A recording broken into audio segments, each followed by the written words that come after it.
Dr. Haggett's still out seeing patients, and Mrs. Haggett and Ada's out to market. No. It was you. I came back to see you. Me? I'd like to talk with you, if you could spare a moment. Whatever have you got to say to me? Thank you. What are you thanking me for? For being kind once to a friend of mine, for giving him things that other women denied him. You gave him all the good things in life, Abby, that, well, have no name. All the warm, tender things that he so sorely needed. What do you know about me? Only what he told me. Except for you, I was the best friend he ever had. I never heard him name no Davenport. He talked a lot about his friend Bert Davis, but I never heard of you. I'm Davis! You're Bert Davis. What are you calling yourself Davenport? Davenport's my professional name. I needed a name that people would remember. And, well, Maxwell Davenport. If you was Bert Davis, that wouldn't be why you changed. If you know a better reason, I'd like to hear it. Well, I know Bert Davis got in trouble. Chris told me he owed a lot more money than he could pay, so he skipped out of the place he was living in. Anyways, that's how Chris said it was. You remember all that, do you? I haven't forgotten nothing Chris ever told me. You don't look like I expected Bert Davis to look neither. You look exactly as I expected you to, Abby. Only younger and prettier. And I knew your name, too. Don't forget that. Yeah, that's so. I don't deny I used to skip out on my rent. I did it often and I got in plenty of trouble. But wouldn't you expect that of a friend of Chris's? I wouldn't have put it beyond Chris himself. Guess maybe I was wrong to be so wary of you. Did Chris really mention my name to you? I wouldn't have expected him to mention my name. That was real nice of Chris. Chris was fond of you. He told you that too? Over and over. Were you fond of him? He was the only man who ever took me serious and talked to me. Well, he didn't talk so much, but what he said was awful pithy. Think of you being Bert Davis. It certainly is a pleasure to make your acquaintance. I never expected to meet up with you. Don't you think we better shake hands on it? Sure. Sit down, Mr. Davis. I'll sit down with you. Thanks. Mrs. Haggett don't favor the help setting in the setting area. She's citified that way. But she ain't home, and what she don't know won't hurt her. Bert Davis. That name brings back things, though. Yeah, what kind of things? Isn't that?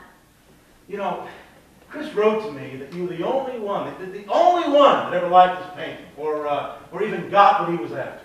Yeah, I liked him. I had to learn to like him, but he taught me. He taught me lots. And there wasn't nothing about him I didn't like. Well, yeah, if you liked his painting so much, why didn't you take better care of them? Why did you let so many of them get lost? I'd rather not go into that if you've got no objection. Hey, he taught you things, you said. Yeah, he taught me. He didn't set himself up to be a teacher, but you couldn't be with him and not pick up a mite here and mite there. Yeah? What did he teach you? You know, I'd be interested to hear if you remember. I remember. It was mostly things to see, I guess. Like the rust color the marshes get the time of year when the sky gets the color of that old blue platter. That's cobalt blue. That's a painting term, cobalt blue. And he showed me the red barn and the covered bridge that he was forever painting, and I was used to my whole life and never noticed. And he taught me that old chairs might be more than just old chairs that get thrown away. Some of them might be real beautiful. He said those very words about the old doors on the brick houses up along the common. That was when they begun taking the old doors out, bringing in the new ones ordered from Sears Roebuck. And did you know that brick houses ain't red? They're mostly green and brown? And that moonlight and snow ain't white at all, but all kinds of colors? And that elm trees is most decorative when their leaves come off? He taught me.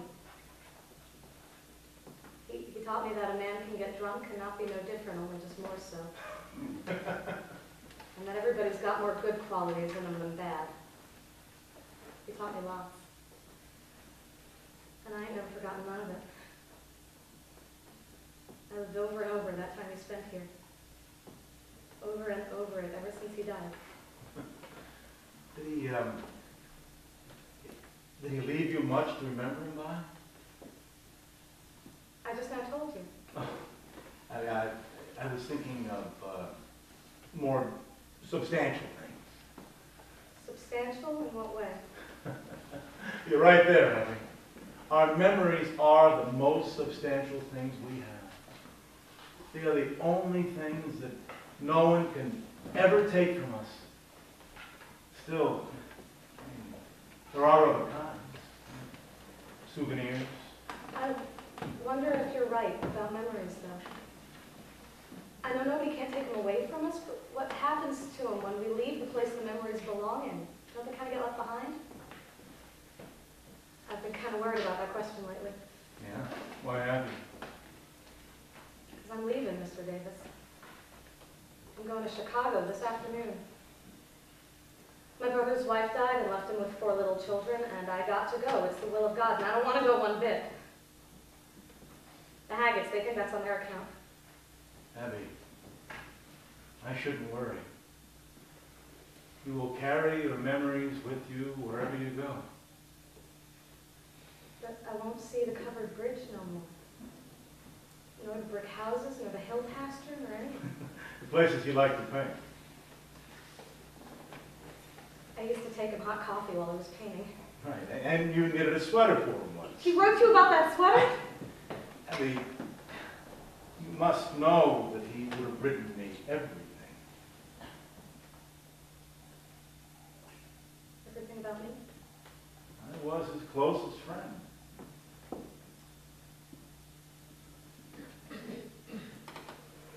I was kind of pretty once.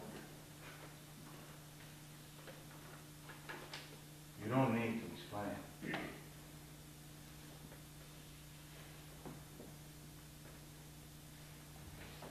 I'm not ashamed. But I'd sooner you didn't tell Dr. or Mrs. Haggett or the girls. You know how folks thought about him here, him being only an artist? They never understood him, and they wouldn't have understood him no better like in someone like me. And I wanted to keep folks' good opinion of my place with the Haggets. But I'm not ashamed. I wouldn't tell. I respect your memories. But you must have some things of his. Little sketches, perhaps? I could show you something a lot better than sketches. Oh, yeah, what would that be? He painted a picture of me once, life-size. It's been hanging over my bed all these years. Oh, I should certainly like to see that. Abby, show me the portrait. Show it to me now. I'll show it to you. If that makes me feel worse about leaving here. You have to come to my room to see it. It's this way. I forgot. What, is somebody out there? A new maid has come to take my place. I would never see anything a man in my room where I've lived 15 years. Abby, what harm would it do? She'd tell Mrs. Haggett. Oh, well, now that the Haggets didn't know about our talk. When can I see you again? Where are you living?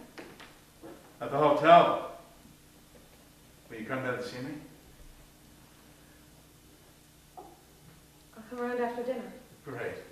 And bring the portrait with you. What? I bring it for you? Abby, if you ever need any money, look, I'm no rich man, you know that, but I've been doing a little better these last few years. And as I say, if you're ever in need, I will buy anything of Chris's you have to sell. I couldn't sell nothing, Mr. Davis. No, not to a stranger, no, Abby, I know you would. But to his friend. I mean, in memory of Chris in the old days. I couldn't take money for what you left behind. Well, think it over, Abby. See, what I'm trying to do, I'm trying to get all his works together in one place where they can keep each other company. Is that what you're doing? I think that's just lovely of you.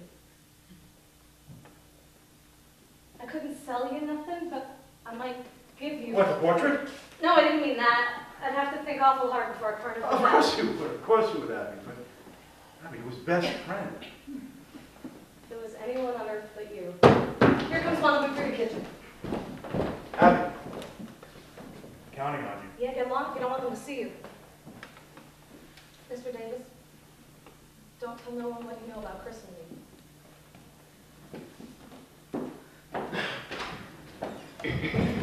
That wasn't Mama, was it? Nope, wasn't. Nobody worth mentioning. Watch this.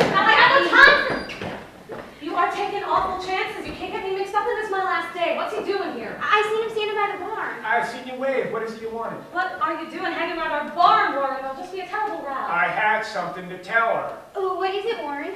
I just come to an important decision in my life. You come to an important decision, Warren? Watch the front, Abby. How can I watch the front when Warren gets me so interested? Ain't no fair yours. I wouldn't be so interested if it were. You don't want me to hear, though. No, we ain't got no secrets against you, Abby.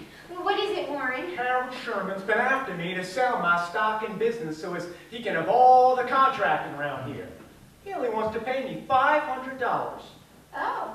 It ain't enough, but I've made up my mind I am going to take it. Now, what you gonna do a thing like that for, Warren? So as I can get to New York and study art. Oh, that's an awful rush to take it now. That means you'll be going away from here. I wouldn't do it only on one condition. Well, what's the condition? Well, you gotta come with me. Warren, you know Mom never let me go. Didn't you hear the way she went on about it this morning? I wasn't figuring to let your ma know nothing about it. Warren Kramer, you ain't proposing to elope. Well, Susie likes me as much as she says she does. She won't take no chances letting me go off without As if there hadn't been enough going on in this house this morning without you bringing in this eloping talk and getting Susie all upset. There ain't no talk. Her ma got me good and mad this morning. I'm gonna show her, and there ain't no use of me wasting no time about it. Oh, Warren, I think you're wonderful. Don't you think so, Abby? He wants taken down, and I do kind of admire him for it. Okay, you give your clothes to Abby to take with her on the train to Boston tonight, and then I'll take the truck here and fetch Abby's trunk. Then you come along with me like you were seeing her off, and I'll take you out to the junction, put you on the train there. Then I meet the both of you in Boston, and we get married. Guess there ain't much wrong with that scheme. Susie, you listen to one word more of this, I'll tell your mom. You wouldn't do that, Abby. Why wouldn't I? It's my bounden duty. But you said you had nothing against artists. Maybe I haven't, but all the folks here has. Well, haven't you ever cared for anyone before, Abby? I'd be watching this front door now if I hadn't. Come on, say you'll help her, Abby. If I do, it won't be on your account, young man. When a girl gets in the state you got Susie in, she needs someone looking after her and seeing to it she does get married and not just fly off the handle regardless. I've been in love, I know. Run along now, Warren Kramer, before you get caught. Okay, I'll have the truck at the door at 4:30. That early, Warren? Well, ain't too soon if Abby's taking the 5 o'clock to Boston. Stop that! Get upstairs and fix yourself. If you let him on, I'll see you in this state. 4:30. I'd like to know what's come over this house this morning.